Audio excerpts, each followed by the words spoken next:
Bueno, Al fondo hay ruido es un libro de relatos y nace pues a raíz de que voy a un taller de escritura creativa que imparte Alexis Ravelo, que es un escritor gran canario. Bueno, y dentro de ese taller, pues, bueno, un poco la dinámica del taller era hacer diferentes ejercicios, que eran pequeños relatos, que al final no dejaban de ser como pequeños ejercicios de estilo, ¿no? De manera muy libre, por así decirlo. Y bueno, a raíz de ese taller fui acumulando como pequeños relatos, de manera que cuando concluyó el taller me di cuenta de que tenía como 4 o 5 relatos de esas ideas propias que uno tiene desechadas o guardadas en una gaveta, ¿no? Y bueno, y llegado el momento pues tenía como bueno, un cierto material literario que me planteé qué podía hacer con él, ¿no?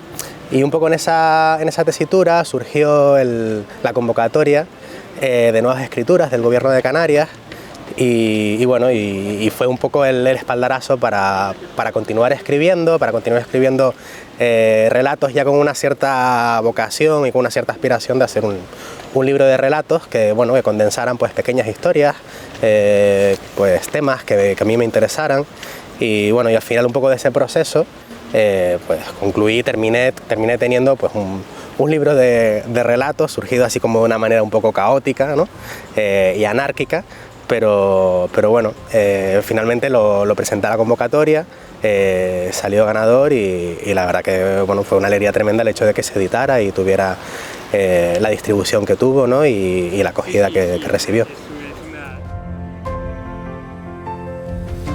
Al ser un libro de relatos, al final, bueno, pues son pequeñas historias en el que se condensan numerosos temas, ¿no? Pero quizás el tema que orbita en todos los relatos es el de la incomunicación, ¿no?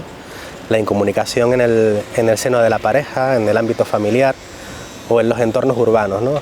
Al final en esos escenarios donde precisamente la persona no debería sentirse sola, ¿no? No debería sufrir un problema de comunicación.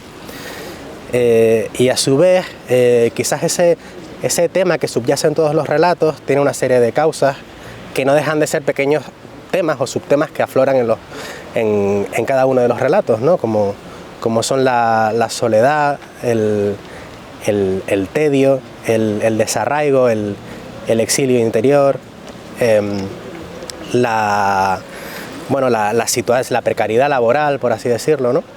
De manera que esa serie de temas condicionan las circunstancias de los personajes y hacen que por así decirlo, el libro tenga un nexo común, ¿no? en el tono de las diferentes historias, ¿no? A su vez esos temas que afectan a los personajes y que condicionan la peripecia están marcados por las circunstancias sociales o políticas en las que viven los individuos, ¿no? Esas circunstancias que hacen que los personajes actúen de determinada manera, ¿no? De manera que el libro podría decirse que tiene un cierto carácter o contenido social y político.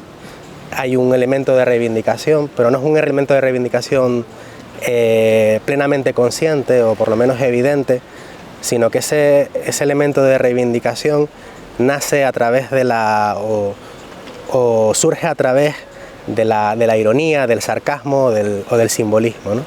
Que es un poco el tono en el que discurren los relatos, ¿no?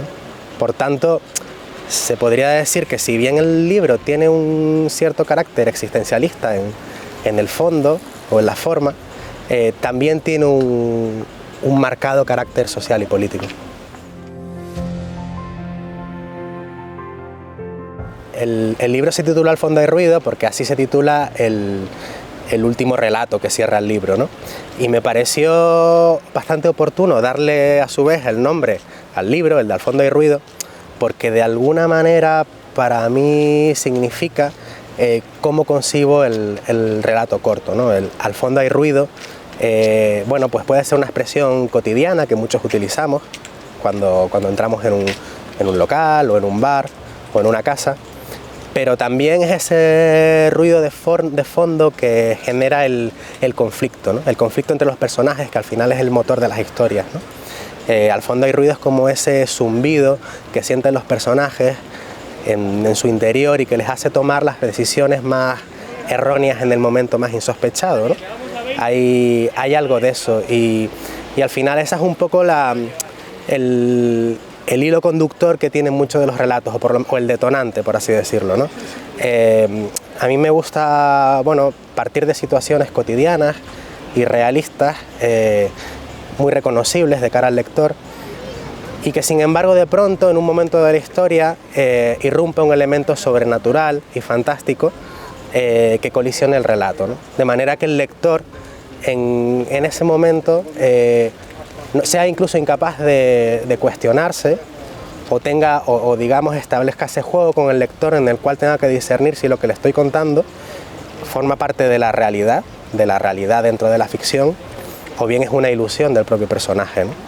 Y en esa fricción entre el mundo de la realidad y de lo fantástico, de lo sobrenatural, y en ese choque de los dos mundos es donde surge el material literario que a mí me interesa, ¿no? Y en el que intento que todos los relatos cortos que realizo, bueno, pues estén condicionados, ¿no? por esa pauta. De alguna manera para mí el relato corto es como una autopista de doble carril, de doble sentido, en el que por un lado circula la realidad y por otro lado circula la fantasía o lo simbólico, y en un momento del trayecto esos dos mundos colisionan, ¿no? Generalmente colisionan a través de un elemento simbólico o metafórico que afecta a mis personajes y que sirven para contar algo que va más allá de la propia narración, ¿no? Por ejemplo, en el relato de La grieta, es esa grieta que se abre en el dormitorio de una pareja y que va creciendo y que no deja de ser una radiografía del estado sentimental de ese hombre y de esa mujer, ¿no? Que protagonizan el relato. O bien, en otro relato es esa ciudad cuyos individuos se han quedado sin sombra y en esa búsqueda desesperada por encontrar su sombra están reclamando su propia identidad, ¿no? Perdida. O bien es el relato de ese hombre que tiene que, ante el nacimiento de su primera hija, tiene que buscar un trastero donde meter las cosas que ya no le sirven o que van a sobrar de su antigua vida, y al final acaba yéndose a vivir a ese trastero, ¿no? y que es una forma, al fin y al cabo, de huir de las responsabilidades y de ese paso hacia la edad adulta, ¿no? Bueno, pues un poco ese es el terreno en el que lo cotidiano entronca con lo simbólico, con lo fantástico, ¿no? En el que me gusta concebir por lo menos los relatos que a mí me han cautivado como lector y los que a mí me gusta escribir como autor.